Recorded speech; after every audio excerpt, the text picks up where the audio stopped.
नमस्कार मित्रांनो, आपले स्वागत। आजची मोठी बातमी आहे पेन्शन धारकांसाठी। 31 मार्च पूर्वी करा हे काम, नाहीतर पीएफ आणि पेन्शन खाते होऊ शकते निष्क्रिय। कर सवलतीचा लाभही मिळणार नाही। नवनवीन अपडेट मिळवण्यासाठी आपल्या चॅनलला सबस्क्राइब करा, व्हिडिओला लाईक करा आणि ही बातमी आपल्या सर्व मित्र परिवाराला पण शेअर करायला विसरू नका।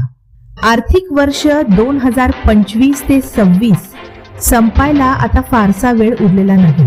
त्यामुळे तुमच्या बचत आणि गुंतवणुकीच्या खात्यांची स्थिती तपासण्याची ही योग्य वेळ आहे।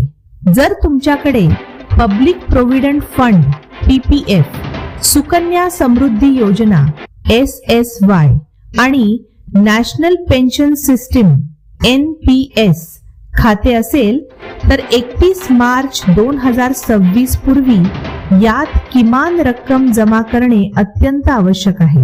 ही रक्कम न भरल्यास तुमचे खाते निष्क्रिय होऊ शकते आणि कर सवलतींचाही फायदा तुम्हाला मिळणार नाही। सुकन्या समृद्धी योजना SSY मुलींच्या भविष्यासाठी सुरू करण्यात आलेली सुकन्या समृद्धी योजना ही लोकप्रिय बचत योजना आहे। या योजनेतील खातेदारांनी प्रत्येक आर्थिक वर्षात किमान 250 रुपये जमा करणे आवश्यक असते। जर ही रक्कम वेळेत जमा केली नाही तर खाते डिफॉल्ट म्हणून गणले जाते। अशा खात्याला पुन्हा सुरू करण्यासाठी प्रत्येक चुकलेल्या वर्षासाठी 50 रुपयांचा दंड आणि त्या वर्षाची किमान 250 रुपयांची रक्कम भरावी लागते। पीपीएफ खात्यासाठी किमान गुंतवणूक। पीपीएफ खातेधारकांसाठी दर आर्थिक वर्षात किमान 500 रुपये जमा करणे बंधनकारक आहे। ही रक्कम जमा न केल्यास खाते निष्क्रिय होते। निष्क्रिय पीपीएफ खात्यावरून कर्ज किंवा पैसे काढण्याची सुविधा वापरता येत नाही। मात्र खाते पुन्हा सुरू करण्यासाठी प्रत्येक चुकलेल्या वर्षासाठी 50 रुपये दंड आणि किमान 500 रुपये जमा करावे लागतात। म्हणजेच एका वर्षासाठी खाते पुन्हा सक्रिय करण्यासाठी एकूण 550 रुपये भरावे लागतात।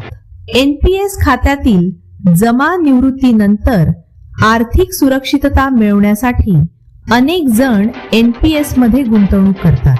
या योजनेत गुंतवणूक केल्यास कर सवलतींचाही फायदा मिळतो। जुन्या कर प्रणाली ओल्ड टॅक्स रेजिम अंतर्गत NPS मध्ये केलेल्या गुंतवणुकीवर आयकर कायदा 1961 च्या कलम 80C अंतर्गत 1.5 लाख रुपयांपर्यंत कर सवलत मिळते। याशिवाय कलम 80CCD 1B अंतर्गत अतिरिक्त 50,000 रुपयांची सवलत मिळू शकते। या खात्यात दरवर्षी कमीत कमी 1,000 रुपये जमा करणे आवश्यक आहे, अन्यथा या सवलतींचा फायदा मिळण्यास अडचणी येतात। 31 मार्च पूर्वी करा। एकंदरीत पीपीएफ, सुकन्या समृद्धी आणि NPS खातेदारांनी 31 मार्च 2026 पूर्वी आपल्या खात्यात किमान रक्कम जमा झाली आहे का हे तपासणे आवश्यक आहे। वेळेत योगदान दिल्यास खाते सक्रिय राहते, कर सवलतींचा लाभ मिळतो आणि दंड भरावा लागत नाही। त्यामुळे आर्थिक वर्ष संपण्यापूर्वी ही छोटी पण महत्त्वाची गोष्ट नक्की पूर्ण